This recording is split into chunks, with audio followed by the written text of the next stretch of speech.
going to do a long introduction because this woman really needs no introduction.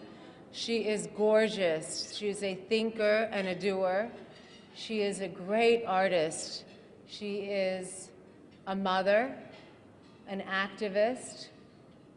She is Susan Sarandon. Please put your hands together.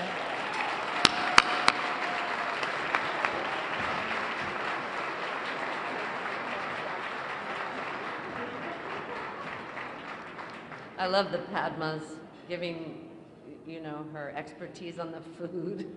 She can't stop criticizing the food.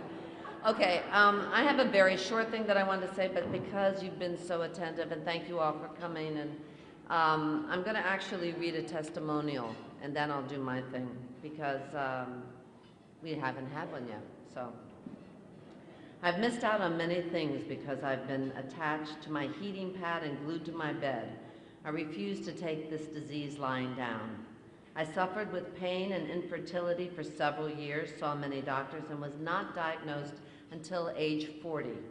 I was never educated about endometriosis, and as a result have ended up with another terrible disease because of it. I want to suggest that your foundation educates women about not taking no for an answer from your doctor. I get so angry sometimes thinking about how if I had been listened to by my doctor a few years earlier, I most likely would not have another disease and could have possibly kept my ovaries. Since my operation, I have discovered many other women dealing with this condition, and I truly believe it should be discussed with young women when they are taught about female reproduction. While my family has been by my side all this time, some of them didn't realize what I had been battling for many years until they saw your interview on the Today Show. I didn't know myself. When all you know is pain, you don't know that that is not normal. I even had female doctors who I thought would understand tell me that I was imagining my problem. Oh, I even had female doctors tell me I was imagining my problem. Erase that. Ending up in major surgery, I'm now extremely careful about finding the right doctor to treat me. While things have turned out for the better for me, early detection is key, in my opinion, to avoid major procedures like colon resection. This is a long thank you for speaking publicly about this problem. I have told friends and families and have been encouraging people to ask me questions. I dread to think another woman might have to go through what I experienced. If they get treated sooner, they might avoid so much pain and complication. And that's a very typical, but it's a positive story because it ended up well. So I'm going to review what we've learned tonight for all the women and men in the audience. First of all, it is not a woman's lot to suffer. Woo! Yeah! Yeah! I know we've all been raised that way, but it is not. We're going to change that tonight. You're going to spread the word when you leave here. It is not a woman's lot to suffer, to miss a part of your life because of pain and excessive bleeding. It is not okay to be bedridden for 2 to 3 days a month. It is not okay to have pain during sex. It is not okay to have major bloating during this time or nausea, even if you are a woman and are conditioned to accept this as normal. It is not okay.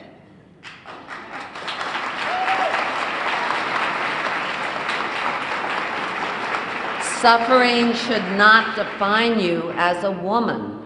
I know we do it well, I know we're very competent, but those movies were made a long time ago. We can establish a new scenario. Endometriosis affects the fabric of a woman's life and every member of her family and those at her workplace. It affects her emotional well-being, her power to earn a living, her ability to become a mother. And now for you guys in the audience, just because you're a man doesn't mean it doesn't affect you. Just because you're a man doesn't mean that you can't help. If your sister or your girlfriend or your wife, your daughter is suffering every month, missing work or social obligations, and it's too difficult to talk about it, go online and tell her where she can get information. Do whatever you can to help her remove the taboo and the loneliness of this disease. Be understanding, have empathy, and whatever you do, don't accuse her of being sensitive, delicate, overly dramatic. This is a big opportunity for you guys. You can say and show that you care. This is your opportunity to be a real man.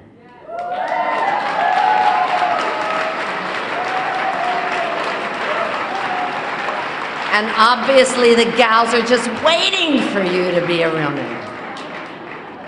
I was diagnosed with endometriosis actually in England when I was doing the hunger. I'd always had really, I'd had difficult periods. I'd been through, the fainting, all the business when I was in college. And finally, when I was in England, I started to just bleed for no reason. And I went in and I had a procedure and they looked. This was right before I had my scene with Catherine Deneuve, by the way. It wasn't good foreplay at all, but, and so what they said was, okay, you have endometriosis. I had no idea what that was. They didn't explain it to me, and they said, if you ever want a child, you'll probably have to have surgery. But what we'll do for you now, and you'll be perfectly fine, is we'll just put you on a whole bunch of birth control pills. You won't get your period, and we'll give you painkillers when you finally go off them. I don't know how I managed with that kind of half-assed diagnosis and to then didn't use birth control for many, many years, and then a miracle happened and I found myself pregnant with my daughter, and then somehow managed to again be surprised 2 more times and have 3 children. I'm definitely one of the lucky ones, and what we have to do is make sure that when, as this woman said in her testimonial, that we talk about it and that we remove the taboo woman to woman, mother to daughter, and that when someone is having symptoms, if you can, woman to woman, advise them that it could be something bigger than just your normal suffering that women are destined to have. Do I have a...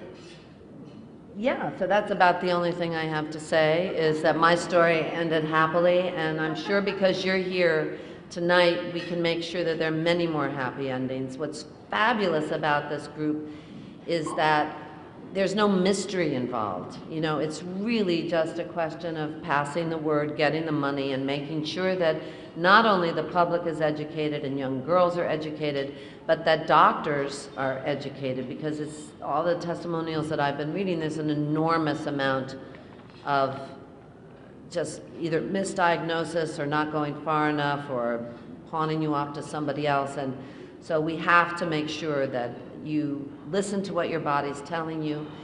If you have that kind of pain, it's not normal. It doesn't have to be. Find somebody who will listen to you and make sure that they listen to you all the way. And when you have that feeling that something's wrong, or it might be something bigger than what they're telling you or medicating you for, press, press, press, because when caught early enough, it doesn't have to turn into something that's going to rob you of such a huge piece of your life. It really can make a big, big difference to your quality of life. So in all the other areas where we're so careful, let's pay as much attention to our pain and our private parts, as Pat would say. And, proceed with the potatoes with caution.